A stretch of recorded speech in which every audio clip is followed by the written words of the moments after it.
Televisión Nacional de Honduras. ¿Qué tal? Muy buenas noches. Bienvenidos a Televisión Nacional de Honduras. Les saluda Verónica Cáceres de la Rocha. En esta ocasión le damos la bienvenida al presidente de la República, Juan Orlando Hernández, quien se dirige a la nación, se dirige al pueblo en específico, a algunas preguntas de los periodistas de los medios de comunicación. Señor presidente, muy buenas noches. Bienvenido a Televisión Nacional de Honduras. Buenas noches, Verónica. Muchas gracias por este espacio. Un saludo a todo su equipo y al pueblo hondureño.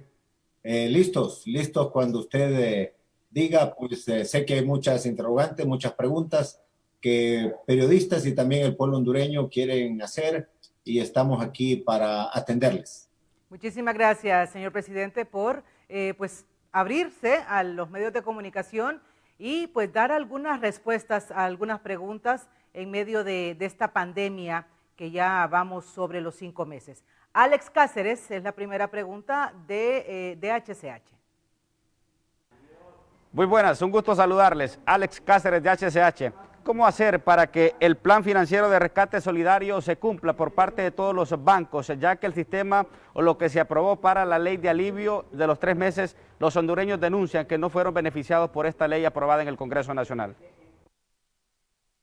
Bueno, saludos, Alex. En efecto, el pueblo hondureño tiene razón en cuanto a que se había proyectado inicialmente una serie de beneficios y de apoyos de parte del esquema financiero del país, del sistema financiero, pero obviamente la pandemia se ha prolongado aún más, se ha acentuado aún más las dificultades. En ese sentido, hemos enviado un proyecto de ley al Congreso Nacional para poder iniciar un debate técnico, pero también viendo la necesidad sentida del pueblo hondureño. Para empezar, muchos de estos beneficios deben de llevarse hasta el próximo año. La situación es tan difícil para el micro, pequeño y mediano empresario que requiere un auxilio, pero verdadero, un auxilio fuerte, contundente.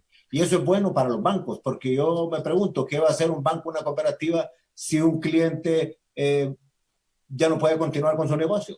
Es una pérdida para todos. Y aquí los bancos, a quienes en épocas fuera de la pandemia le ha ido muy bien, al mundo cooperativo igual, a las microfinancieras, aquí tenemos que hacer un esfuerzo conjunto con el gobierno y con el mismo, en este caso, empresario, para que todos aportemos una solución. Hay un problema serio de una acumulación de intereses, sobre intereses, hablan de intereses moratorios y la gente se asfixia y no puede. En ese sentido tenemos que encontrarle una solución a esa situación también, porque de lo contrario tampoco podría estas empresas accesar a los fondos de garantía que ya tenemos disponibles. Entonces de nada sirve tener una enorme cantidad de dinero en liquidez, Alex, y estos fondos de garantía si la gente está ahogada y no lo pueden utilizar. Yo espero que en el Congreso Nacional podamos converger con esta iniciativa que mandamos nosotros desde el Poder Ejecutivo, converger con el Banco Central, Comisión de Banca, con quienes ya hablamos, COEP, AIBA, para sacar algo en beneficio de la gente. Mire cómo son las cosas. Este proyecto de ley que mandamos, yo quiero pedirle a TNH que nos lo divulgue para que sepa la población qué contiene, porque en la gran mayoría de los medios de comunicación no lo he visto reflejado. Sé que son temas sensitivos, pero son temas que está sintiendo el pueblo y tenemos que ponernos la mano en la conciencia todos. Así es de que estamos con toda nuestra voluntad de ir a construir consensos en beneficio de la gente que más lo necesita. La siguiente pregunta, señor presidente, es del periodista Armando Villanueva de CHTV. Le enviamos un par de preguntas, a ver qué posibilidad hay que nos responda estas preguntas ahí. Una es referente a la ampliación de la reapertura que están pidiendo los sectores productivos, tomando en cuenta la urgencia que hay de dinamizar la economía, luego de estos casi 5 meses de encierro que han causado un impacto bastante negativo en el crecimiento económico.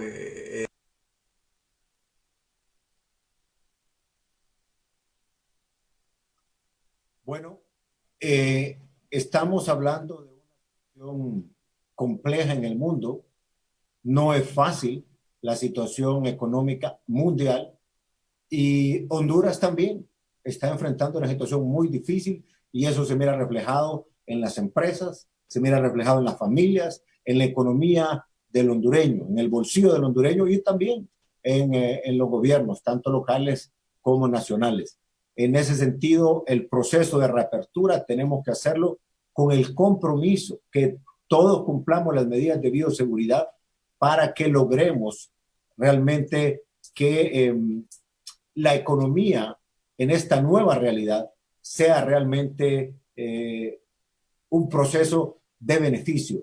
Que no solamente tenemos que reinventar muchos negocios, tenemos que reinventarnos todos en nuestro actuar, pero si no logramos las medidas de bioseguridad como una regla diaria de cada individuo, de cada ciudadano, una regla diaria de cada empresa, de cada microempresa, de cada oficina pública, en fin, de todos, es muy difícil seguir con los procesos de reapertura. Pero la buena noticia es que viene bajando la incidencia en las principales ciudades en términos de, por lo menos de lo que se refleja en los hospitales, con el programa Fuerza Honduras y los municipios y el gobierno central, muchos empresarios que ayudan, iglesias, en fin, sociedad civil, se está construyendo una plataforma muy fuerte de atención cercana a la gente. Eso a la par de la reapertura, más las medidas de bioseguridad, estoy seguro que pronto tendremos las condiciones para ir abriendo diferentes sectores. Ya el turismo está a punto de abrir, el transporte ya está haciendo sus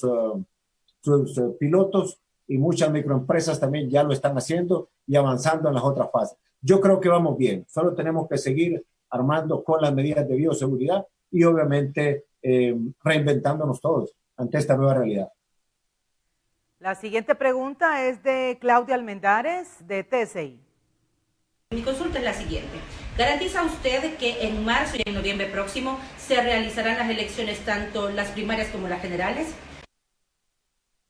Bueno, nosotros estamos determinados a acompañar en lo que al Poder Ejecutivo le corresponde el proceso electoral al pie de la letra. Así como impulsamos y acompañamos la reforma que se dio en el Registro Nacional de las Personas, no solamente en la parte de la ley, sino en la parte del apoyo económico para que eso se convirtiera en realidad y va en su proceso muy exitoso.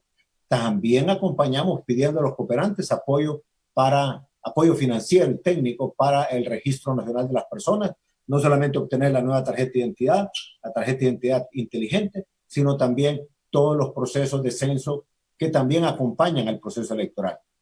También cuando el Congreso Nacional ha sacado sus decretos legislativos para crear las instituciones al más alto nivel que dirigen los procesos electorales, el Poder Ejecutivo ha dicho presente como corresponde, aportando el financiamiento y en ese sentido seguiremos acompañando, esperando que también los veedores o los observadores internacionales participen, que el Congreso Nacional cumpla con la nueva ley electoral para que nosotros podamos seguir acompañando y que el pueblo hondureño vaya a un proceso electoral como corresponde y nosotros entregarle en enero del 2022 al ciudadano o ciudadana que el pueblo hondureño escoge en las urnas. La siguiente pregunta, Rosendo García, de HRN. Mi consulta es, ¿qué va a pasar con el pago a los docentes? Recién el viernes se informó que no hay recursos suficientes en las arcas del Estado para pagar al día a día y que tendrán que esperar. ¿Cuánto habrá que esperar para cancelarles el salario a los educadores? La otra consulta, presidente, ¿ha pensado en hacer cambios dentro de su gabinete de gobierno, considerando que hay muchos ministros que durante esta pandemia se han escondido? No se sabe nada de ellos y parece que tienen miedo a enfrentar la realidad de sus funciones. Solo son mensajitos o videollamadas, pero no tenemos esa facilidad de que nosotros les podamos consultar. Bueno, saludos Rosendo. El informe que tengo para el pago de los docentes con respecto a esta situación me indica Finanzas que ya se le ha cancelado a los docentes de 10 departamentos en el país, que significan alrededor del 55% de todos los docentes, y que esta próxima semana se comienza con el resto de los 8 departamentos, y el día viernes de esta semana se estará cancelando el 100%. Con respecto al tema del gabinete y posibles cambios, mire, aquí es una dinámica diaria. Diariamente se evalúa, diariamente se está tomando decisiones, pero hay que entender algo. La pandemia a nivel mundial nos indica que la origina un virus totalmente desconocido. La magnitud del problema de salud y el problema económico y social jamás lo había vivido la humanidad. Y nadie estaba preparado para eso. Eso no significa que no tengamos que cumplir cada uno de nosotros, no solamente en el gobierno, sino en los demás sectores de la sociedad, cumplir con nuestro compromiso.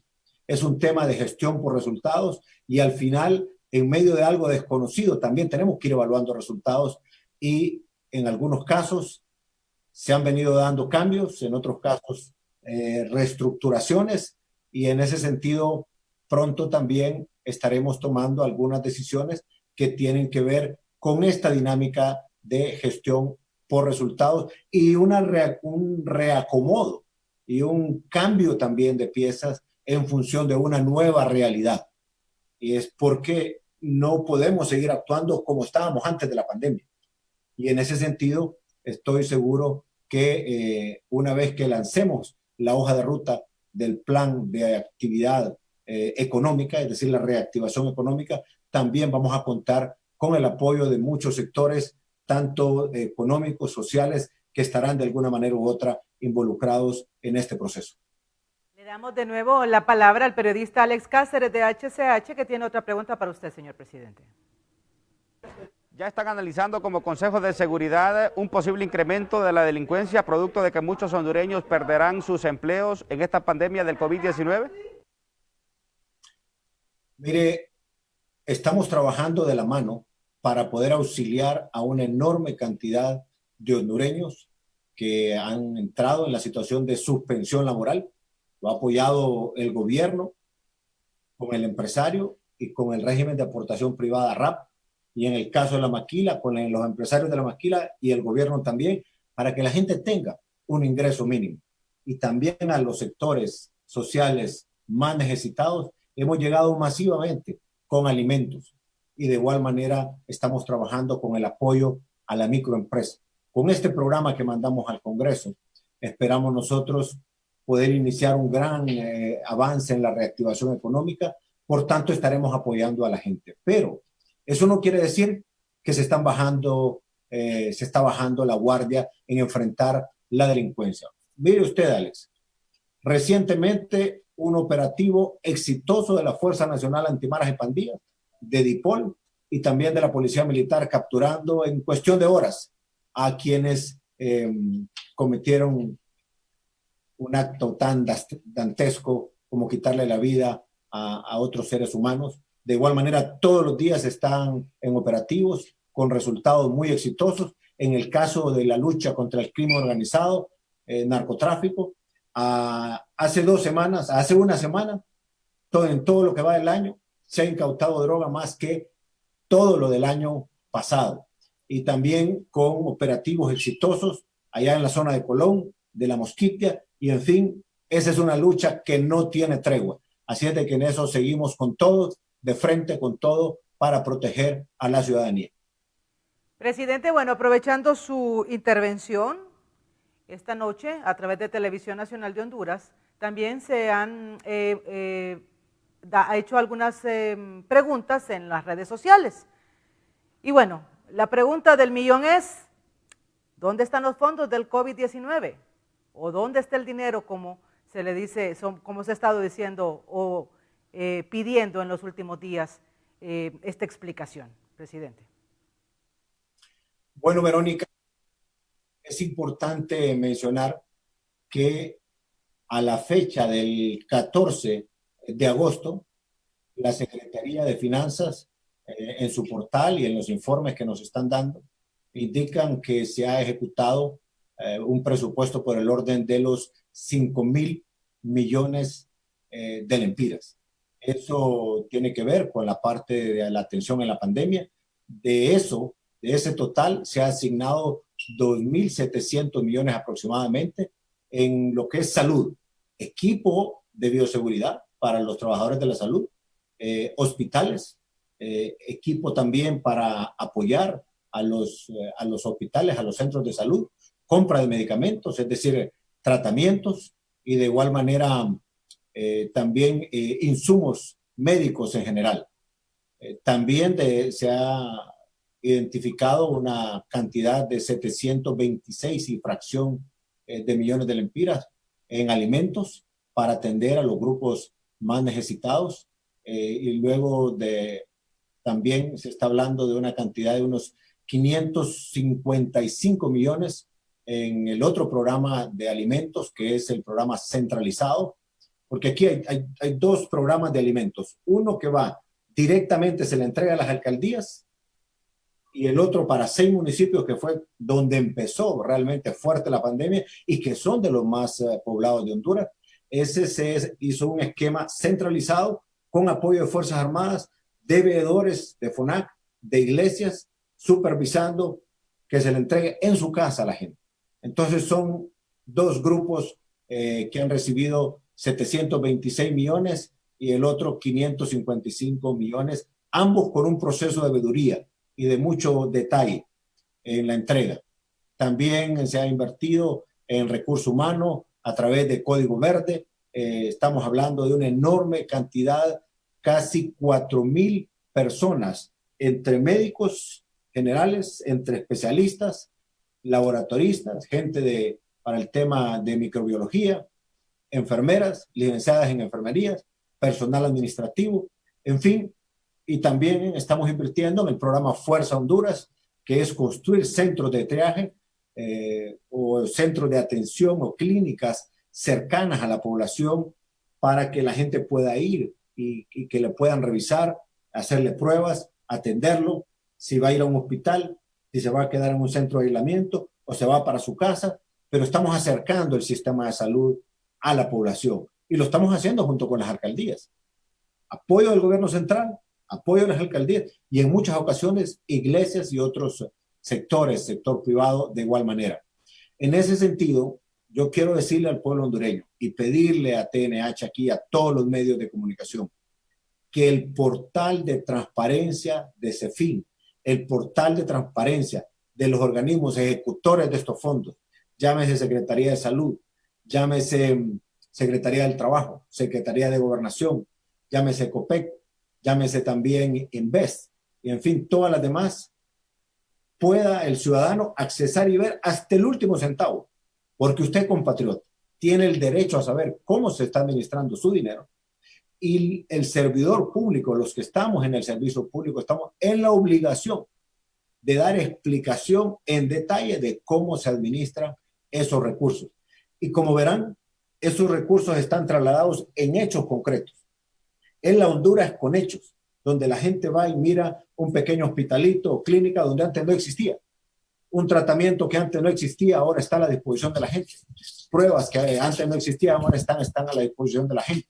Alimentos que la gente no hallaba cómo hacer y entrar en desesperación, pues gracias a Dios lo hemos puesto en la casa de la gente y de eso estamos hablando, atender casi más de 3 millones de personas, alrededor de un poco más de 1 millón de familias, con un operativo gigantesco.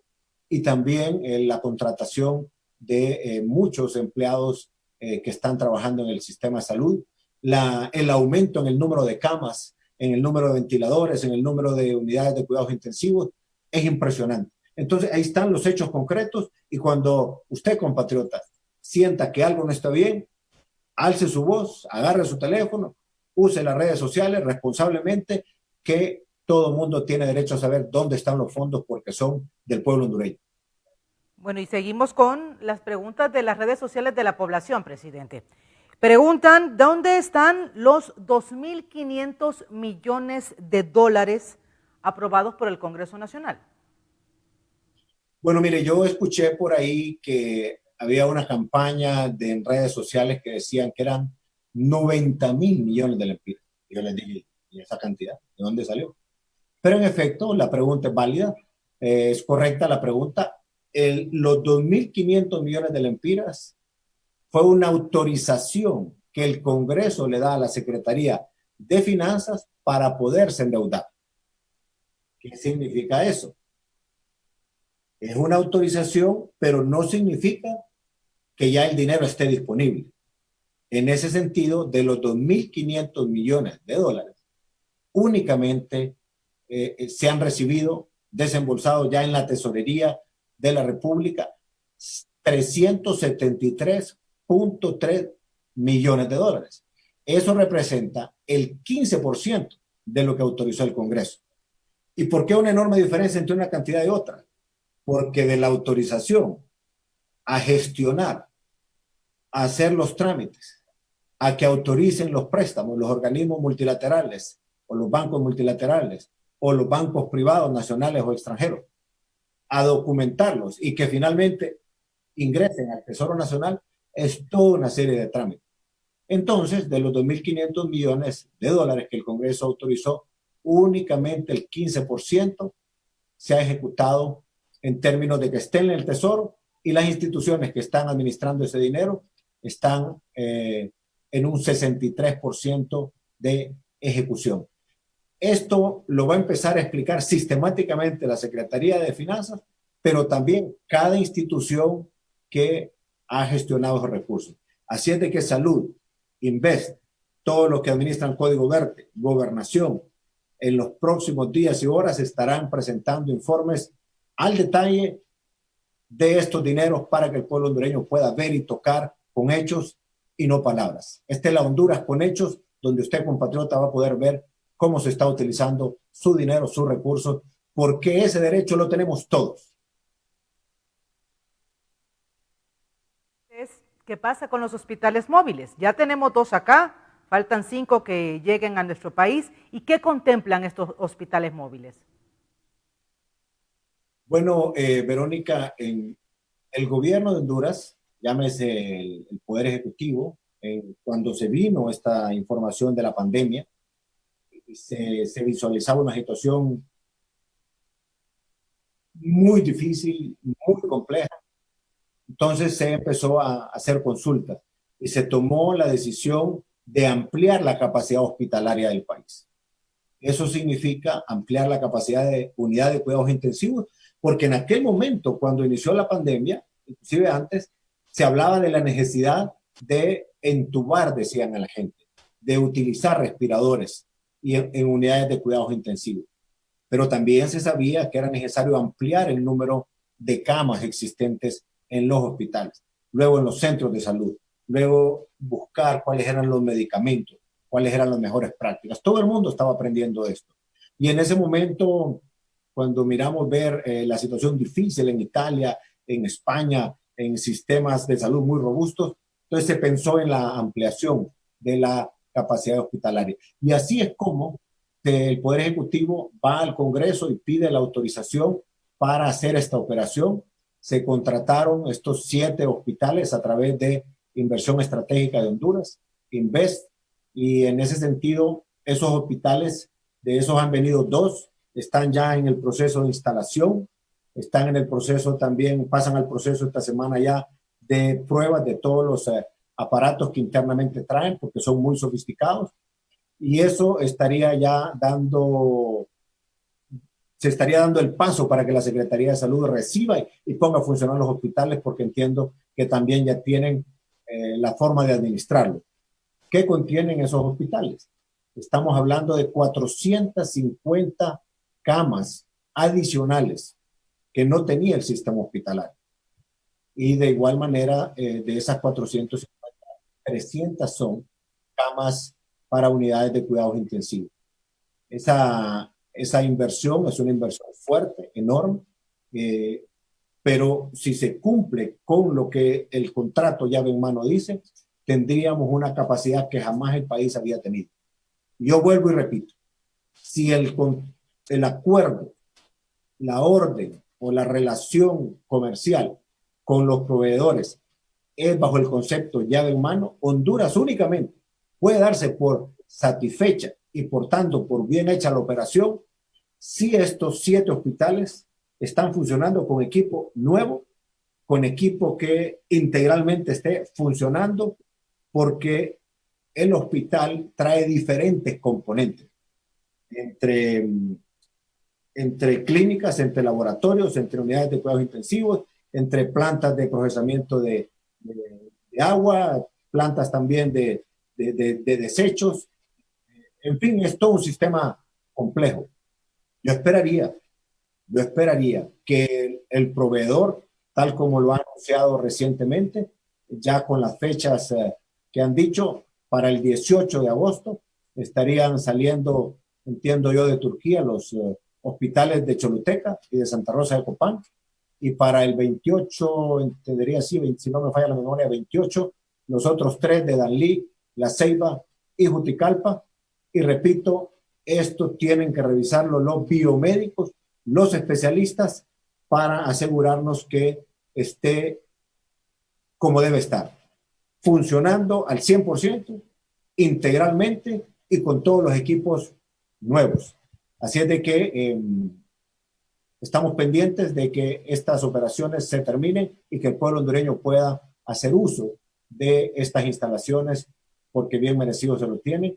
Y las investigaciones que están en proceso, pues vamos a esperar y colaborar con los entes contralores y de justicia en el caso de las investigaciones, bajo el entendido de que todo lo que es proceso investigativo y de judicialización lo llevan otros entes, y nosotros como Poder Ejecutivo asegurarnos de contribuir, esperando que las cosas se hagan bien, pero si no se hacen bien en el marco de la ley y no se respeta la debida diligencia, el que la debe, la paga. Bueno, la población también pregunta, señor presidente, por los ventiladores. ¿Dónde están? Bueno, los ventiladores también es una operación enorme, grande. Estamos hablando de una inversión de 23 millones de dólares aproximadamente, probablemente casi 24, si no me falla la memoria, para adquirir un poco más de 1,000 ventiladores a través de Copeco, de Inves. Algunos de esos insumos ya están en el país. Entiendo que alrededor de 300 y fracción, 339, ya están en los hospitales a nivel nacional distribuidos, y otros 241 están en el inventario, planificándose a dónde se van a distribuir, porque se está viendo cómo está comportándose la pandemia para poder que este equipo esté presente donde la gente más lo puede llegar a necesitar. Otros ventiladores estarán entrando en los próximos meses al país, en el entendido de que estos son instrumentos o aparatos por los que el mundo compitió, como ustedes no tienen idea. Todo el mundo creyó que la solución eran los ventiladores al inicio, y el mundo entero se puso a comprar, y los países que más tenían disponibilidad pues los adquirieron, y ahí es una situación en la que tenía que competir. Pero también yo quiero aprovechar y agradecer al pueblo estadounidense, a la Agencia de Cooperación AID de Estados Unidos, al gobierno del presidente Trump, porque nos han donado 165 ventiladores, y eso ha sido de gran ayuda. Y vienen otros en camino también. Así que gracias a AID y al pueblo estadounidense. Y 22 equipos que donó el doctor Plutarco Castellanos, a quien yo ya le agradecí personalmente y lo vuelvo a hacer públicamente. Se habla de la contratación de al menos 2,000 personas en el área de salud. Si nos explica o nos indica dónde están asignados estas 2,000 personas. Bueno, Verónica, realmente son más. Son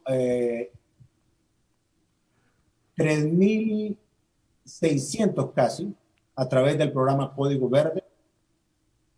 Pero también en este momento que está el programa de Fuerza Honduras, que es instalar los pequeños hospitales o clínicas para atender el COVID, y las brigadas médicas, con ese otro grupo, en un esfuerzo conjunto de gobiernos locales y también del gobierno central, se estarían contratando casi otras 2,000 personas. O sea que se ha aumentado sustancialmente la contratación de médicos generales, médicos especialistas, licenciadas en enfermería, enfermeras, técnicos en laboratorio, profesionales universitarios en laboratorio, y de igual manera se ha contratado personal administrativo y ha crecido fuertemente el sistema de salud. Lo bueno de esto es que ahí están los hechos, ahí están las personas, y cada uno de ustedes, compatriotas, tiene la oportunidad de ejercitar su derecho y ver a dónde está trabajando cada uno de estas personas que se han contratado. Los sistemas que hemos creado de portales de transparencia son para que los usen. Yo invito a los medios también, a ustedes de TNH, a que revisen cada uno de estos portales y ahí van a ver el nombre, el lugar, el horario que tiene cada una de estas personas contratadas.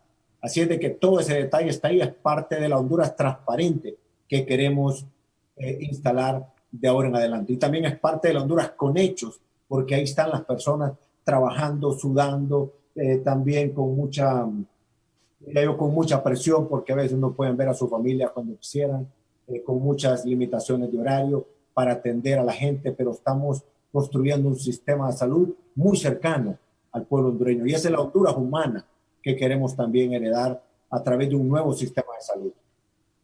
Bueno, a raíz de la pandemia, señor presidente, se ha encaminado a este programa de Honduras Solidaria. Sin embargo, mucha población tiene esa suspicacia que dice que solo se le está ayudando a la gente o miembro del Partido Nacional. Pues mire, de algo que me he querido asegurar desde el inicio de esta pandemia, es de pedir a veedores que nos acompañen en los procesos. Yo le pedí a la Asociación para una Honduras Más Justa que nos acompañara en los procesos de veeduría. En algunas ocasiones hemos firmado convenios con ellos, también con el Foro Nacional de Convergencia. Le pedimos a las iglesias, al COEP, y dependiendo de los municipios, en los municipios existe una figura que se llama los comités de emergencia municipal. Ahí convergen muchos organismos de sociedad civil. Pero además, Honduras recientemente salió a colocar unos bonos en el mercado internacional. ¿Por qué menciono esto?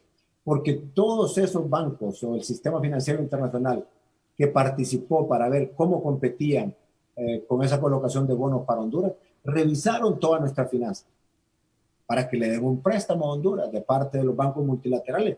También revisan las finanzas y revisan los niveles macroeconómicos. Las calificaciones de riesgo lo hacen empresas de mucho prestigio como Standard & Poor's, Moody's, y revisan también qué es lo que tenemos. Por tanto, son cifras reales que tenemos que cuidar en su imagen. Hay unas personas que con el ánimo de destruirlo todo o de, según ellos, ganar para su propio beneficio, no les importa manchar el nombre de Honduras y utilizar perversamente información con medias verdades o información totalmente falsa. Y entonces decidimos nosotros, ante una situación de esta magnitud, que nos acompañen los veedores.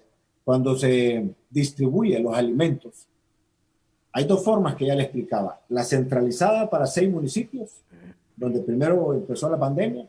Ahí nos ha acompañado FONAC, las iglesias, y en esa participación, sociedad civil va llevando la cuenta de cuánto se está entregando en Bolsa Solidaria, a quienes se les entrega.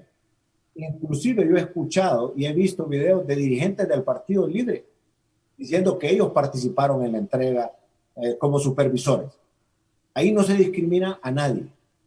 En ese sentido, hemos atendido a 800,000 familias, era, el plan original, pero se amplió a casi 1.500.000 familias, porque hubieron 2 grupos al final, uno calificados como personas en una condición muy difícil económica, que había que apoyarlos, pero también luego surgió otro grupo, que son las personas que viven del día a día, tenían su trabajito propio, pero no estaban en ninguna planilla. También en los mercados les hemos apoyado, a los trabajadores también del transporte les hemos apoyado, lo que llaman ellos a los cuentapropistas. Así es de que casi hemos llegado a 3.2 millones de personas. Y en ese sentido son una enorme cantidad de recursos que pasan a través de las alcaldías, con un sistema de veeduría también, y la centralizada a través de un sistema también de veeduría. Hablando de veeduría, señor presidente, la gente se pregunta que por qué no se ha nombrado una junta de alto nivel de expertos especialistas que puedan asesorar, mejor dicho, al gobierno en el manejo de estos recursos en medio de esta pandemia del COVID-19. Bueno, desde un inicio nos comunicó la Organización Mundial de la Salud lo que se venía. Tenemos una relación muy estrecha con ellos. Recuerde, Verónica, que antes de que se dieran los primeros casos en Honduras, invitamos a un grupo de expertos de la Organización Mundial de la Salud y vinieron al país, hicieron un análisis de lo que Honduras tenía en materia de la parte hospitalaria y de la atención primaria, y nos hicieron recomendaciones. Y seguimos trabajando de la mano con OPS y con la Organización Mundial de la Salud. También en la parte económica tenemos expertos de la Universidad de Harvard, de igual manera expertos del PNUD que nos dan sus insumos cuando ellos los tienen ya listos o cuando nosotros los solicitamos. Tenemos equipos también de personas que se han organizado, expertos aquí en Honduras, de profesionales muy destacados, con una gran trayectoria de experiencia, y otros profesionales un tanto, diría yo, más dedicados a estar en el día a día de la pandemia en San Pedro Sula aquí, y siempre nos hemos alimentado y nos hemos dedicado a escucharlos a ellos y ellos escucharnos a nosotros. También se ha buscado el apoyo de epidemiólogos. Ahora Copeco tiene un sistema en donde participan epidemiólogos expertos para poder contribuir. Y algo muy valioso, que es la mesa multisectorial. Ahí están representadas la academia, las iglesias, cooperativas, microempresarios, empresarios, y ahí se va analizando cómo va comportándose la pandemia, y ahí se toman decisiones de parte de SINAGER, escuchando la opinión de la mesa multisectorial. Y ahí también recibimos muchos insumos de expertos que no trabajan en el gobierno. Entonces, al final, sí hay un sistema, y ahora con mayor, diría yo, pertinencia, tenemos que estructurar un equipo o consolidarlo, porque ya han venido trabajando en la hoja de ruta de la parte económica.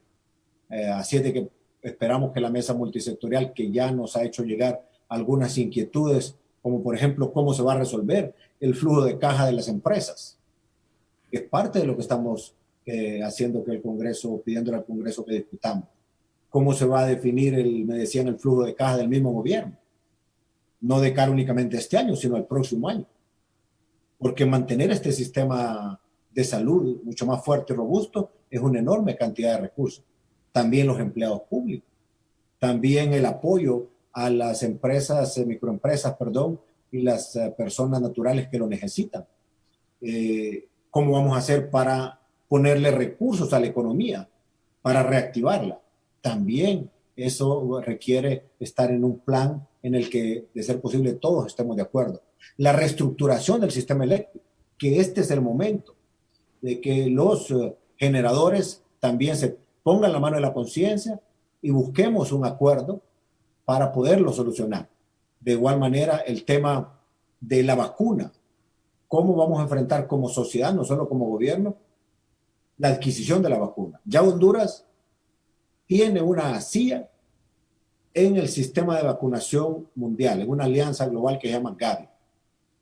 Pero nos van a entregar nada más para un porcentaje de la población. Pero como le decía yo a muchas farmacéuticas y también a esta otra gente de Gavi, y si nosotros a través del sector privado surgen empresas que quieren adquirir la vacuna para sus trabajadores, sus ejecutivos, nosotros tenemos que buscar esa opción también. Entonces estamos convocando a un grupo de expertos nacionales e internacionales para estructurar esa hoja de ruta de la vacuna. Así es de que todo esto espero yo que sea parte del debate de la mesa multisectorial para trabajar unidos, aportando a Honduras como corresponde. Señor presidente, usted lamentablemente fue contagiado por COVID-19, es un sobreviviente de este virus. ¿Cuál fue su reacción cuando le dieron la noticia? ¿Qué sintió? ¿Y qué le puede compartir al pueblo hondureño de esta experiencia? Una mala experiencia porque nadie se quiere contagiar de este mortal virus, señor presidente. Mire, Verónica, claro, yo trataba de cuidarme como lo indica la situación, pero con tanta salida y reuniones que uno tiene, eh, terminé contagiado.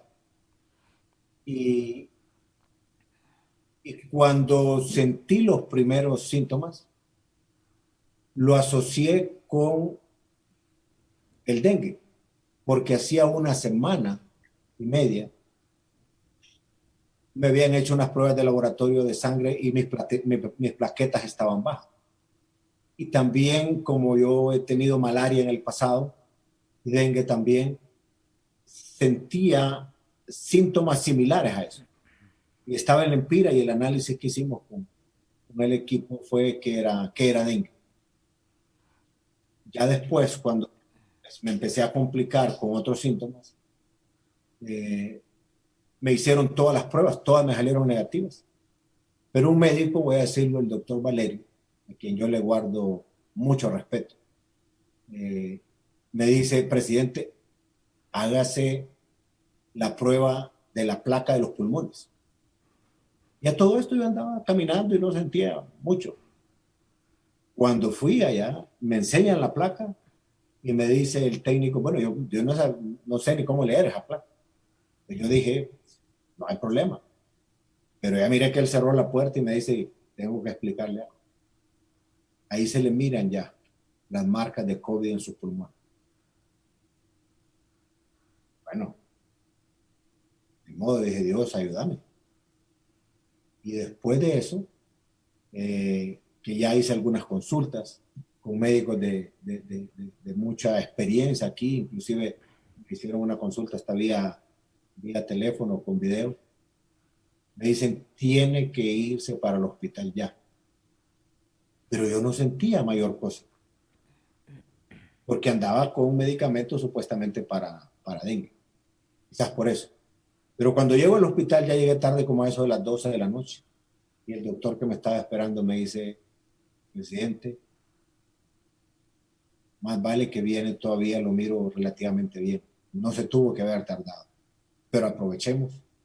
Ya me empezó a hacer consultas, inmediatamente me inyectó algo ahí porque mi cuerpo había reaccionado de una manera muy fuerte en términos de la coagulación. Y después de eso me empezaron a suministrar una cantidad importante de medicamentos. Y esos son los momentos donde uno piensa, ¿y Dios me irá a dar más tiempo o será hasta este momento?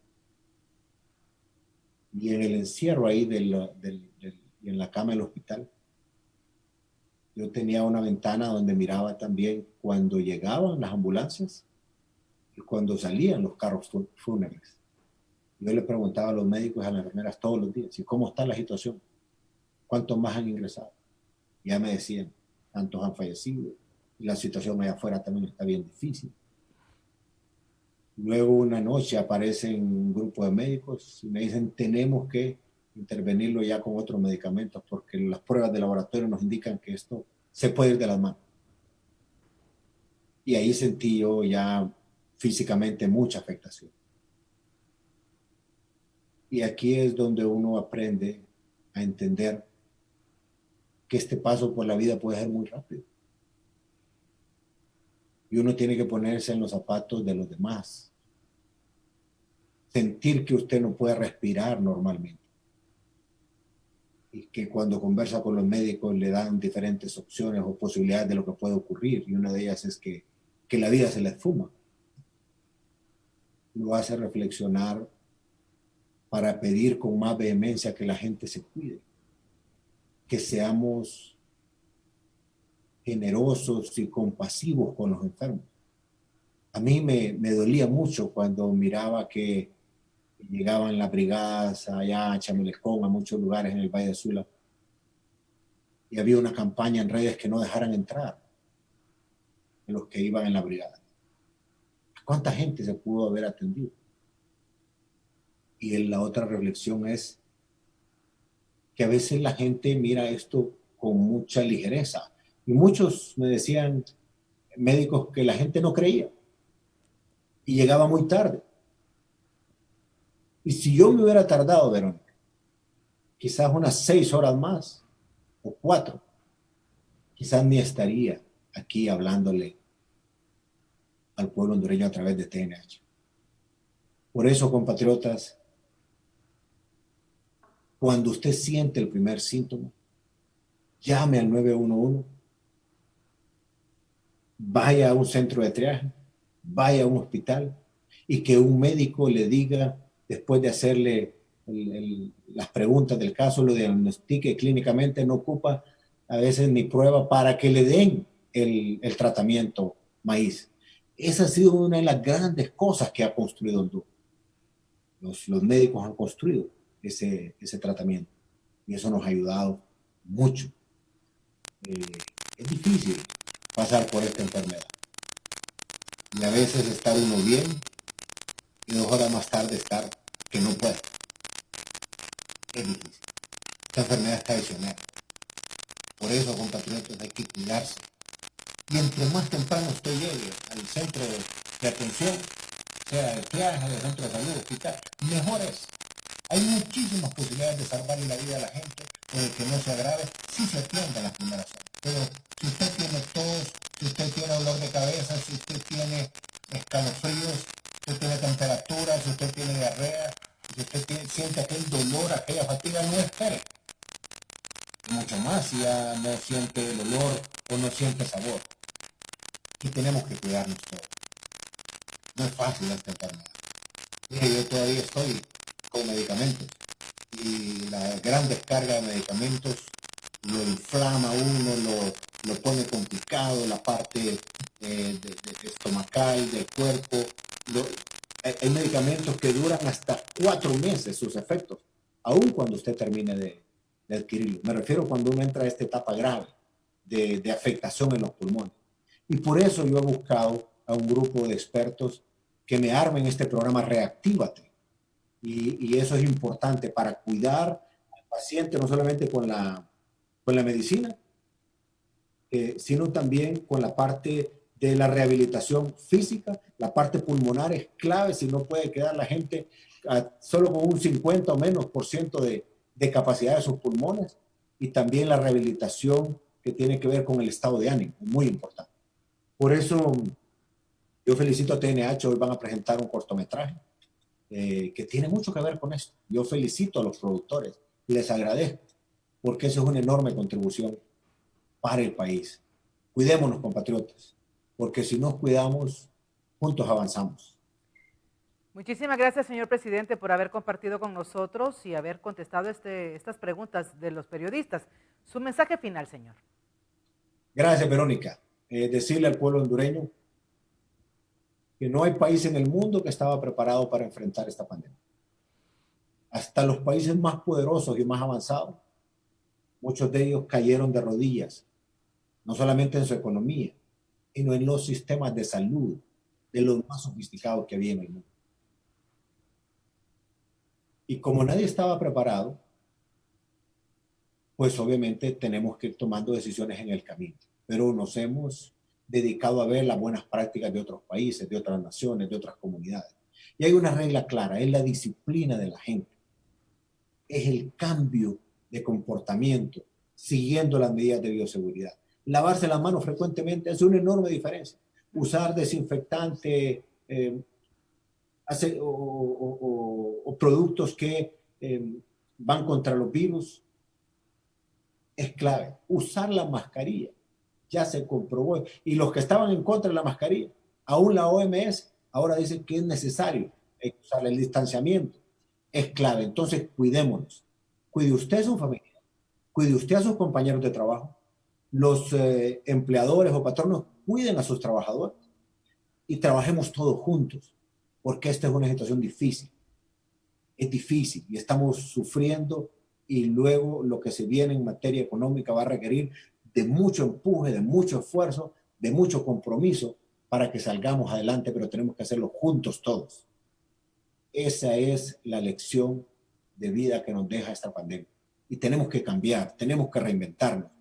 Pero yo sé que es como cuando uno siente aquel golpe o aquella caída o aquel accidente, pero aquí ánimo, ánimo, pidámosle a Dios siempre todos los días. Levantémonos todos los días pidiéndole a Dios con ánimo ante la adversidad que vamos a salir adelante, pero todos tenemos que contribuir. Gracias, Verónica. Gracias, muchas gracias, a usted. TNH. Saludos. Gracias, señor presidente. Era el presidente de la República, Juan Orlando Hernández, en este conversatorio con periodistas y respondiendo las preguntas de la población en las redes sociales. A continuación, quedan con la programación habitual de Televisión Nacional de Honduras. Buenas noches.